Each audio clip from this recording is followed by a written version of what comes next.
السلام عليكم ورحمة الله وبركاته. نزلنا سوق السيدة عائشة نقول لكم أسعار العصافير وتقرير السوق. العصافير إيه وأخباره إيه؟ مازال في ركود يا رجالة، في زحمة جدا جدا جدا في السوق، لكن في ركود جامدة جدا بسبب أسعار البلكم والفرارس وأكل العصافير. في ناس كتير قوي، بس الناس نازلة تجيب الحاجة المعينة اللي هم عايزينها، ما بينزلوش. في ناس قليلة جدا بتنزل تلم اهي، في ناس بتلم برضه يا شباب، قليلة جدا جدا. تمام، وادي السوق كله قدام حضرتك اهوت. هنقول لكم التقرير لما نوصل ان شاء الله. ادي السوق قدام حضراتكم اهوت. تمام يا رجاله، استنونا بقى، هنقول لكم اسعار التقرير ايه واسعار البلكم والفرارس ايه. انتظرونا. ورجعنا لكم تاني يا شباب بعد ما جينا من سوق السيدة عائشة. تمام، اخبار السوق ايه؟ هنقول لكم بالتفصيل الممل. اخبار السوق يا جماعة، الناس التجار بتوع اكل العصافير، ليه انتوا بتبيعوا بكذا سعر؟ انا رحت الخمس افراد بيبيعوا اكل العصافير في السوق. عايز اقول لكم، واحد قال لي بدون ذكر اسماء، واحد قال لي الفرارس 48. تمام، سألت واحد تاني قال لي 46. تمام، سألت واحد تالت قال لي ب... بكم؟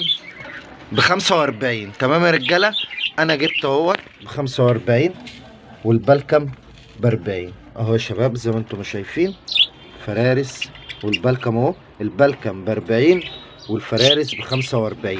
عايز اعرف بقى يا شباب، انتوا دلوقتي الاكل سعر واحد، ده انتوا بتعملوا الاسعار دي كلها بمزاجكم يا جماعه؟ يا ريت تكتبوا لي في التعليقات قبل ما نبدا. معلش انا اسف، يا ريت تشتركوا في القناه وتفعلوا الجرس، ويا ريت اللايك يا رجاله، وقولوا لي رايكم في التعليقات. رايكم ايه؟ كل واحد بسعر، كل واحد ماشي بدماغه، كل واحد بيبيع الاكل بمزاجه، ولا ده ايه؟ انا مش فاهم. ب 48 و46 و45 والبلكم عنده ب 44 و42 و40. هو في ايه بالظبط؟ انا عايز افهم في ايه بالظبط. وبالنسبة للسوق يا رجالة، ده بالنسبة للأكل. بالنسبة للسوق يا شباب، ما كانش فيه لم خالص، ما كانش فيه غير دي للأمانة وبالصراحة. وما تخليش حد يقول لكم السوق شغال، ما تخليش حد يقول لكم التجار شغالة بتلم. لا يا جماعة، ما كانش فيه لم النهاردة، وما كانش فيه ناس كتير زي ما كنت بشوفهم على طول. التجار دي كانت الأول، الناس اللي بتلم وتنزل تلم دي كانت الأول يا شباب كانت الأول بتنده على الناس. دلوقتي احنا مش ما شفتش حد، 2 أو 3 بالكتير. كان في كتير قوي بينزلوا يلموا، بدأوا يخفوا رجليهم. النهاردة الجمعة، هنشوف يوم الحد هيبقى الأخبار ايه. النهاردة الجمعة يا رجالة 20 يناير. النهاردة الجمعة 20 يناير، ما كانش فيه لم. السوق كان زحمة جدا، هوريكم جزء منه. السوق كان زحمة جدا جدا.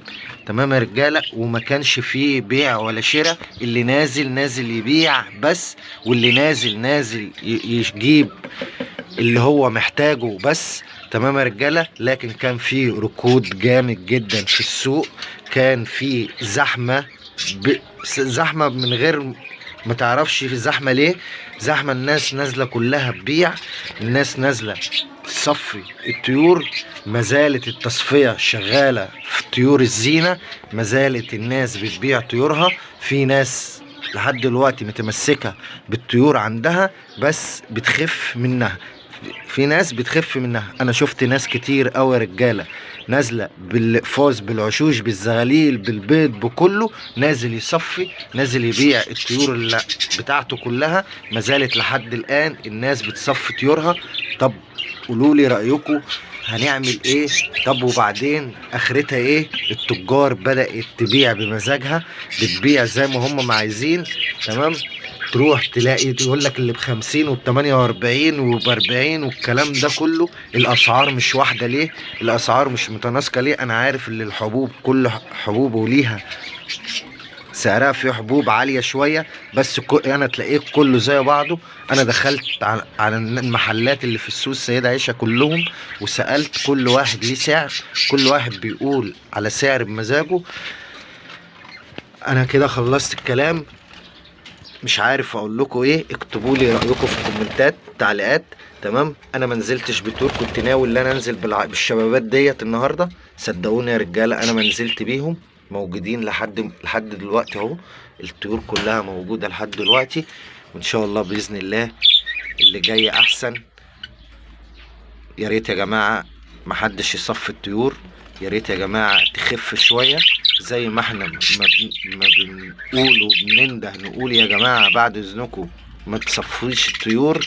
الناس انا سالت كذا واحد قال لها بقى هنزل اصفي، ولو الدنيا اتعدلت هرجع تاني للتربيه. ودي كل واحد ليه فكر، وده فكره يحترم.